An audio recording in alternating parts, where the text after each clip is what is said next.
আমরা এখন আছি মেসার্স শুভ পেট্রোলিয়াম ভদ্রতে। রাত বাজে প্রায় 4টা পার হয়ে গেছে।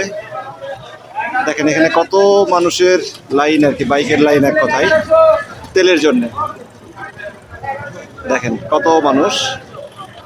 এখানে আমরা দেখতে পাচ্ছি এক ভাই টাঙ্কি নিয়ে চলে আসছে, বাইক ঠেলতে না পারার কারণে লাস্টে টাঙ্কি নিয়ে চলে আসছে। ভাইয়া কোথা থেকে আসছেন? মোহনগঞ্জ থেকে। মোহনগঞ্জ থেকে।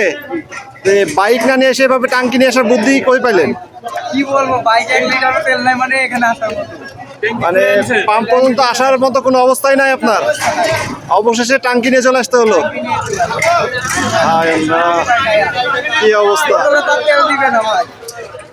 হ্যাঁ, বোতলে তেল দিবে না, এই জন্য টাঙ্কি নিয়ে চলে আসলো। তো আপনারা যারা বোতলে তেল নেওয়ার চিন্তা করছেন তারা বোতলে না নিয়ে ভাইয়ের মতো টাঙ্কি নিয়ে চলে আসতে পারেন তেল নেওয়ার জন্য।